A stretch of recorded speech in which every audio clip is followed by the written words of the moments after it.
everybody. Thank you so much for coming out tonight. My name is Wendy, and I'm from Revell, which is a division of Baker Publishing, which also owns this lovely bookstore. And we have been privileged to publish Holley Gerth's books from the beginning. So starting with You're Already Amazing, You're Made for a God-Sized Dream, Your Love No Matter What, and You're Gonna Be Okay, and some devotionals as well. So we have a whole collection, and they're all here in the store, of course, but we're really excited to launch this one into the world, and you get to be the first ones to have it in your hands.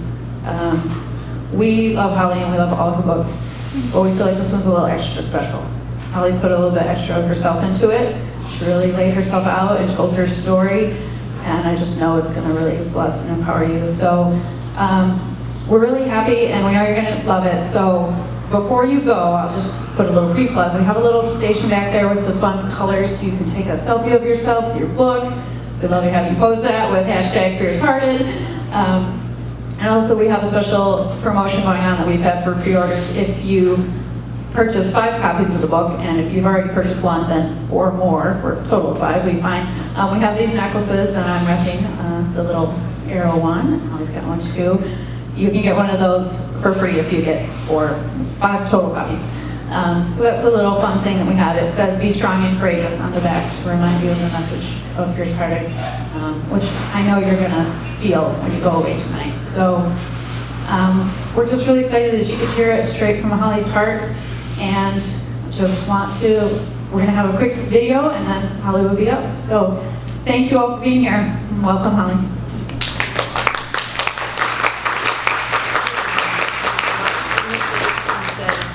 You can't beat me, knows love is risk, but reaches out anyway.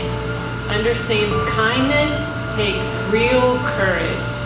Believes the impossible, fights like she's unstoppable. Dares to find beauty in a ragged soul. Scandalously picks warm over cool. Tastes life as a brief, salty, sweet miracle. Skins her knees, has scars that bear witness, defends like a warrior and weeps like a girl, makes gentle the new strong, small the new big, ordinary the new extraordinary, sees wrinkles on a face as lines in a victory story, never gives in, never gives up, never lets go, chases Jesus with a tender, world-changing wildness, lives in your neighborhood, or not even on your continent, looked back at you from the mirror this morning, and has yet to fully see the Forcer star-scattering, mountain-moving, water-walking God created her to be.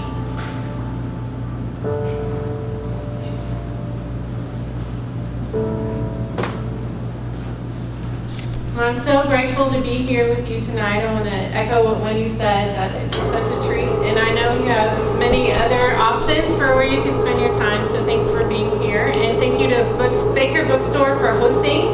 I grew up in a Christian bookstore. My grandparents owned one, and so whenever I come to, especially an independent Christian bookstore, it feels a little like coming home. And I'm so grateful to you for my Baker Revell team. It's great to be in ministry and friendship with them, so I'm so grateful for that too. So I started out as this wide-eyed little girl in a Christian bookstore thinking one day I want to grow up and be a writer. And I think we all know that feeling of having our hearts wide open and feeling like anything is possible, and we have big dreams, and then life comes along and we get hurt and we get tired, and sometimes it can feel easier just to shut our hearts down. And so I found myself in a place like that about 2 years ago in the fall. I had unexpectedly gotten hurt by someone, a friend, and I just thought, that's it, I'm done. I'm just going to shut down my heart. I'm going to play it safe. I'm tired of putting myself out there, and this is enough. So I was actually getting on a plane to come up here to see my publishing team that very day.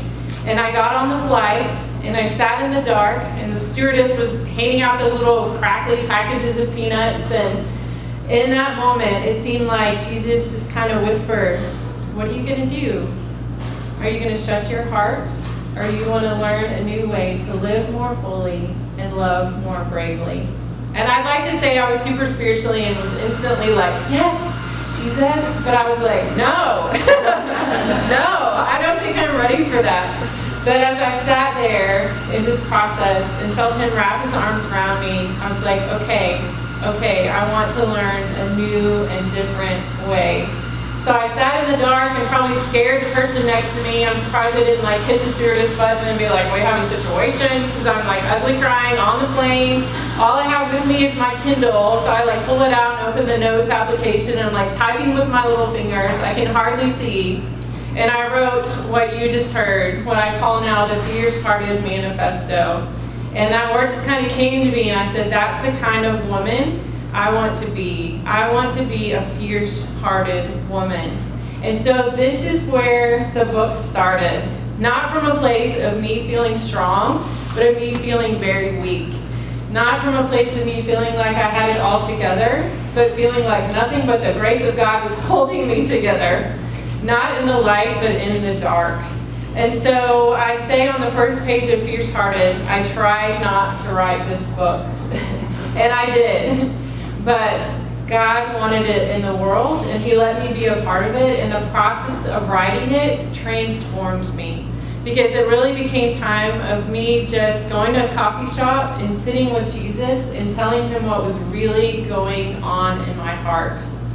And you know, I wish I were the only person in this world who's ever gotten to that place, who's ever been so hurt you want to shut the door of your heart, who's ever gotten so tired you thought, I want to put the covers over my head and never come out again, who's gotten so weary that you want to just say, everybody else can look out for themselves, I'm done.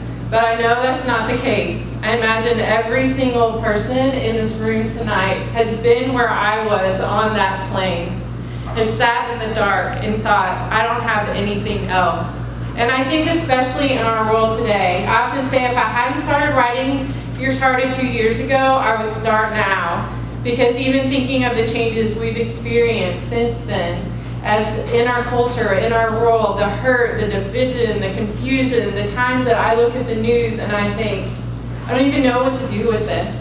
It seems so much safer to run and hide or to pick up a hammer and go randomly start swinging it, you know? But we have a Jesus who says there's a different, better way. There's the fierce-hearted way, because that's how he lived. That's how he loved. And he invites us to do the same. So what does it mean to be fierce-hearted? Well, first it means you show up as you are. You show up as you are. You sit in the plane in the dark and you say, this is where I am, God. And we stop saying, when I get things together, then I'll let God use me. Or maybe when I'm more like that woman I admire, then I'll have something to offer. Or when I get over this hurt, then I can be used in a helpful way. Instead, we just say, this is where I am. I'm tired, I'm broken, I'm angry, I'm confused. God, I give myself to you anyway. That's what it means to be fierce-hearted. And it also means to be fierce-hearted that you dare to open your heart. And maybe it's just a tiny bit. On that plane that night, it didn't feel like I flung my heart back open completely again. It felt like I cracked the door just a little bit, just enough for Jesus to kind of lean around the edge and say, I know you're in there, and I'm going to help you come out again. And so that's the starting place too, to know tonight if you're tired and hurt and afraid and not ready to open the door completely, it's just starting by saying, I'm willing to open it just a little bit. And then being fierce-hearted means letting Jesus do the rest, that we let him take it from there. You know, I'm a try-harder kind of girl, and some folks would have called me driven, especially a few years ago. When I get afraid, I try harder. I try to get everything right. I want to be perfect, because I think if that can happen, then I'll be loved. And so this was a process of me learning it's not up to me to be fierce-hearted.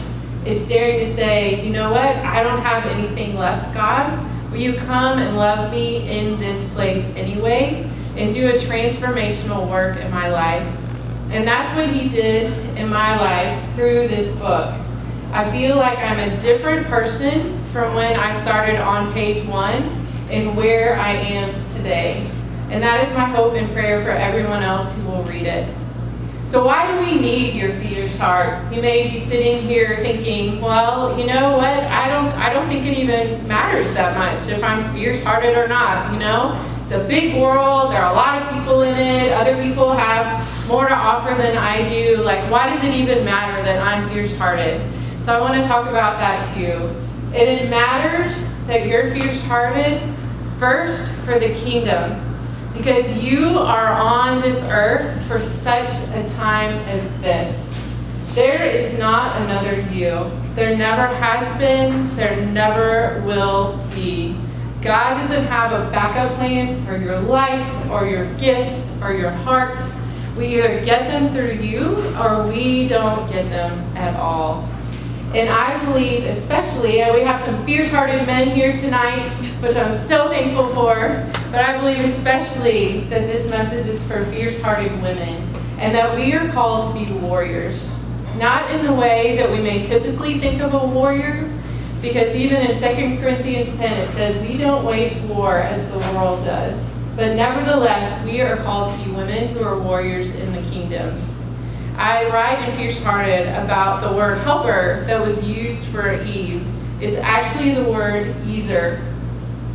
And it is used only for Eve and for God. And when it's used for God, it's always in the context of military aid. For example, David, the warrior, said that God is his helper who comes alongside him. And as women, have a beautiful, powerful role to play in this generation because we fight the darkness differently. We fight it with our hearts. We fight it through love. We fight it through kindness. We fight it through patience and grace and gentleness. And sometimes we've been told that's not as strong, that's not as brave, that's not as much. You have to shout, you have to yell, you have to swing your sword. But I love that over and over we're told in Scripture things like, a gentle tongue can break a bone. That's one of my favorite proverbs. A gentle tongue can break a bone. So if you are a woman with a soft heart in a hard world, that is strength, not weakness. And don't let anyone tell you different. And if that's the case, what is the enemy going to go after? He's going to go after our hearts. Because he would love to shut down what we have to give, what we have to offer, to see us either hide or become hardened to the point that we no longer live and love and fight the way that God created us to. So that's the first reason we need your fierce heart. We need your fierce heart for the kingdom. And the other people in your life need your fierce heart too. They need you to show up, to be there, to be present, to love, and to let them love you too. And we also need to be fierce-hearted because there's a generation coming up behind us.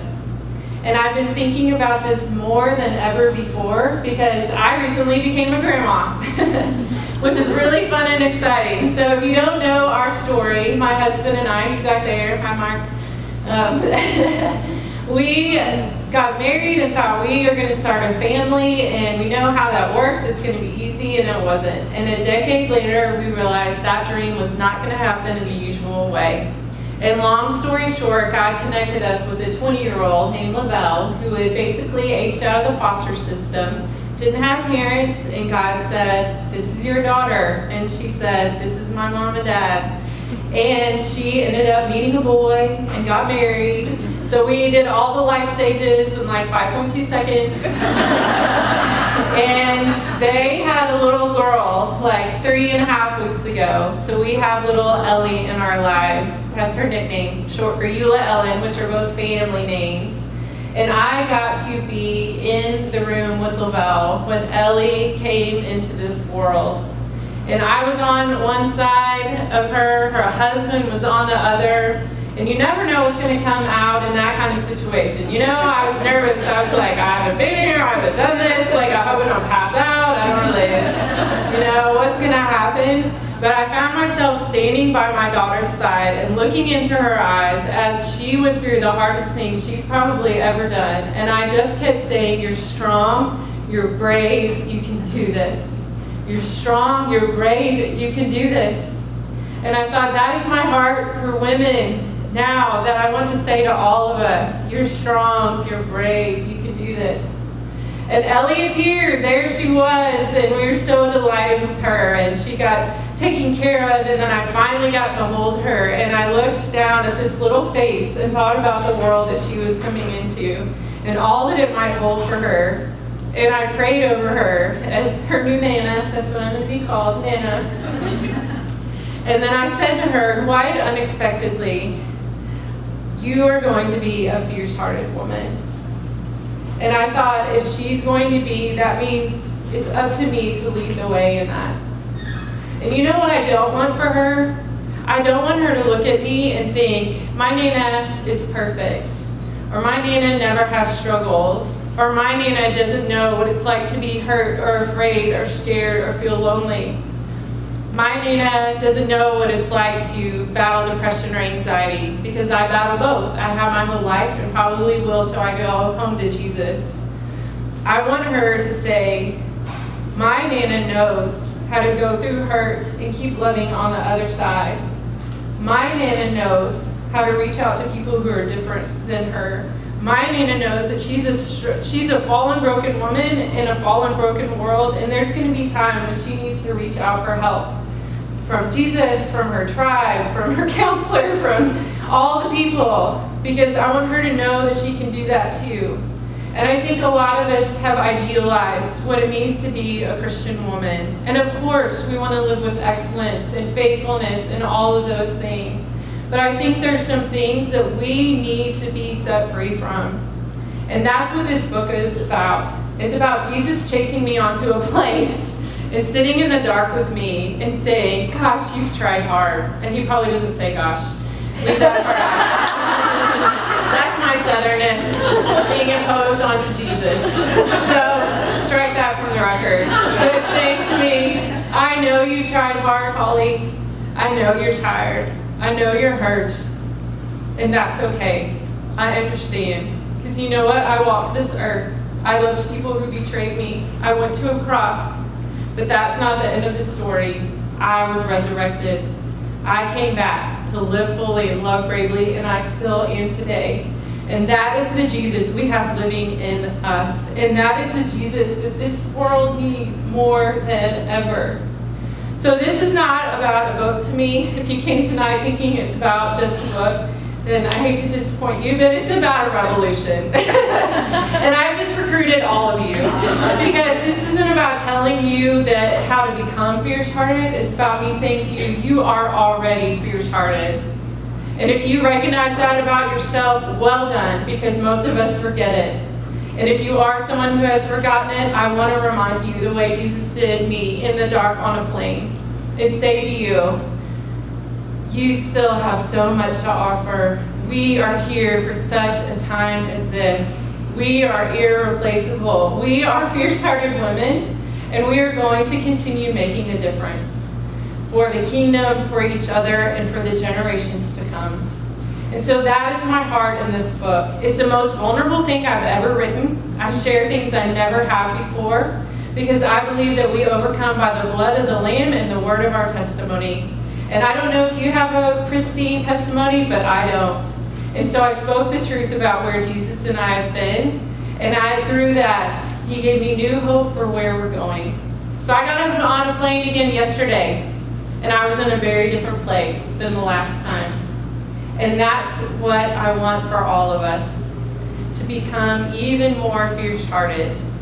So I just want to pray a prayer of commissioning over you tonight. Lord, I thank you that you are a fierce-hearted God, that you came to this earth and you stretched your arms out wide with your heart fully exposed. You showed us what it means to live fully and to love bravely in a world where it is hard. hard as nails. And Lord, you live in each of us today. And I don't know what all of us brought in tonight, but I know what you want us to leave with. More grace, more freedom, more joy, more love, more purpose. And we freely acknowledge that you are the only one who can give us that. And that once you give it to us, we can share it with others. So we thank you in advance for doing that. We love you. We are yours. We thank you that you have called us here for such a time as this, and you have placed us here tonight for such a time as now. In Jesus' name I pray. Amen.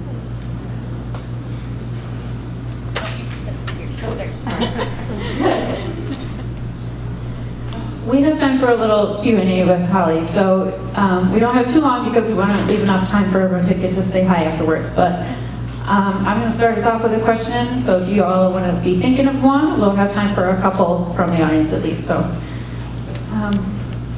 thank you, Holley, first of all. I just want to say I love looking at other people because we have people from all walks of life and all ages and stages and all those things. But some of them are probably thinking, oh wow, like she's a blogger, she's successful, she's an author, she's a speaker, like she's totally comfortable putting herself out there all the time in any way. And I'm not like that. Like I could never be in the spotlight, that's just not me. But some of us, we know you and we know that you do all those things, but you're an introvert, you have your own way of doing things that you've had to navigate. So can you tell us kind of how you found the balance between what you feel you are called to do and expect to do and finding your own way of doing it with your own personality, I guess? I think that's a big part of how I ended up in the place on that plane, was I had worn myself out trying to be someone I'm just not. It was my 20th time to travel that year. I've done a ton of speaking, which I like to speak, but if I do it too much without recovery time, it totally drains me. And so I just told myself, Holley, who you are isn't enough. Like God, made you, but you need to be more like other women that you respect or admire. And so I've been living out of my sweet spot for quite a while. And so that was part of my healing too, is just remembering this is who God made me, and these are my strengths and gifts, and I need quiet, and that's okay. I'm an off-the-charts introvert. Like, I score 100% on those tests, which you might not guess, but I am. I also have social anxiety. I have my whole life. And so I may look on the outside like I'm comfortable, but on the inside, like I'm shaking right now. My nose is running. I had to go to the bathroom like 14 times before I got up here. I get totally nervous, and this is out of my comfort zone, and basically I do it afraid. And so that's what I've learned, is it's okay to do it afraid, and I will not be able to do this 52 weekends a year. I have to be very strategic about saying yes. But I know there are times God says, you're supposed to be here. I know I'm supposed to be here tonight, and that He'll equip and empower me when I am.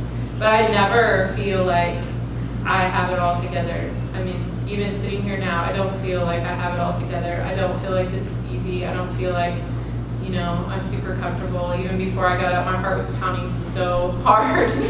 So I think it's just about, us too, telling each other, you know what, I'm not my Pinterest board. I'm not my Instagram feed. I'm not my Facebook status updates. I'm a real person, and none of this is easy for me. It's just worth doing. And so I imagine for all of you, there's probably situations like that where you do it afraid. You do it imperfectly, and you do it afraid. And thankfully, our Jesus He's the loaves and fish God, right? So we're here's my stale bread and my sardines, and He's super, feast, So I feel and He transforms it into what it needs to be. Does someone have a question they're dying to ask? Otherwise, I do. Keith has a microphone, so just raise your hand and Keith will come and get to you. Going once? Okay, I'll go next. You keep thinking. I'll go again. I think we feel like there are so many battles to fight sometimes as women. We've got stuff going on at work, we've got stuff going on at home, we're fighting battles for our kids, and we see everything in the world, and we feel like we have to maybe fix that too. Do you have any advice on how to kind of discern where to put your fierce-hearted energy, how to focus what God might be calling you to do. Yeah, I think that's a great question and really hard for me. It's really hard for me to say no and set boundaries. And I think that I don't want this to sound cliche, but like staying close to the heart of God, and listening to His voice. Because it's interesting how many times I'll say, I have to do this and this and this and this to be a good Christian, and run around and wear myself out. And then when I actually get with Jesus, He's the one who's like, all right, I never asked you to do that, and I love you as you are. And so having that time, so for me, that's every morning having that time. And then having a true speaking tribe. I have women in my life who's literally called me out. One of my best friends, we're on a road trip to Kansas City, and she pulls out her journal and she's like, Holly, I've been praying about your life, and I have some things I want to share with you. And she said, I see you saying yes to everything, and you're exhausted, and where's that coming from? And I felt really loved by that. She to this day is like, I'm sorry I did that to you. And I'm like, no, that's what I needed, and I felt so loved. And so having at least one person in your life that you've given permission to speak truth to, and that, for me, that also includes the counselor. I went back to counseling last week. I would rather go there than get a manicure and pedicure, send me to the therapist. So, having these people in your life who will say, you're out of balance, you're not your best self right now. I need that. Maybe y'all can discern for yourself, but I can't always, because I just get really afraid. And like I said, when I'm afraid, I go into try harder mode. And then having rhythms in my life, I have a cyber Sabbath where once a week I unplug completely. And I need that because internet land can make me crazy. And so that's a rhythm in my life that I have. So I think it's different for everyone, but those are some things that have been helpful to me. There's someone brave in the audience. I'll keep being brave for you if you need to. Okay. We have just not a lot of time. I want a lot of time for signing and chatting, but looking at all the different ages and stages that people are in, I think sometimes some of us learn these things a little later in life, and some of us, I think, feel them when we're younger and then get tired or think, that's for the younger ones, that's for somebody else. What does fierce-hearted your whole life mean? I think the most fierce-hearted person I've ever met was my grandpa Holley, the one I'm named after, and he owned the Christian bookstore. He retired when he was 85. But he went home to Jesus. I write about it in the book, but he went home to Jesus 3 years ago. And even then, everywhere he went, he would have a little Gideon Bible in his front shirt pocket, and he would give them out to waitresses or to whoever he met. And in the last breakfast we had together, this waitress came rushing over and said, you were here a year ago, and you gave me this Bible. And she pulls it out, and it's totally, evidently been read and marked. And he taught me so much about just serving Jesus where you are, and that it's not about doing big things, it's about faithfulness. And one of my favorite verses is, we go from strength to strength until we appear before God in Zion. And I got to see him do that. That doesn't mean physically. He started to have a lot of physical challenges. He couldn't do all the things he used to. But he just still said, God, wherever you put me today, I'm going to try to love people well. I asked him once, what's the secret to success? And he said, just love all the people. The end. So, so to me, he modeled being fierce-hearted until the day he went home. He too would go speak at the juvenile center, and he was involved in different things. And so I feel really glad that I got to see someone finish well. And he taught me a lot about what fierce-hearted means. I think a lot of times it's just not quitting, I don't know about you, but sometimes I'm like, I'm going to move to Australia, be a barista. I have no idea why that's my fantasy, but, if I go missing, Mark, live in Australia first. You want to go to Australia, Jen wants to go to Australia, so. Yes, but I think we all have those moments where it just feels easier to just not do it anymore. And we push through. That's a normal thing, I've realized, for the Christian life. It is normal. Even Jesus got to that point in the Garden of Gethsemane where he's like, if this cup can go away, then take it. But getting up and continuing on, and that's what my grandpa did until 93. Thank you for sharing that. I want to give you a chance to mention the study because I forgot to, so I'll let you do it. Yes, we are having a Fiercehearted Fall Study on Facebook. So if you just search for that, Fiercehearted Fall Study, it will come up and request to join. You'll be added on launch day, which is next Tuesday. I don't know if you all know this, but you are the very first to get the book. This is like sneak peek preview party. So yes, I would love for all of you to be in the study and also invite your friends to be there. And like Wendy said, it would be so helpful if each of you would take a picture with your book and a friend or me or just on your own, however you want to do it, and post it on social media. That would be so helpful because it helps other people find out about the book. So if you would do that before you head out, I would appreciate it so much. Thank you. Thank you for sharing that. Thank you all for being here. Keith's going to come up and give a couple like logistical instructions, but I just want to say thank you, Holley, and let's all say thank you, Holley.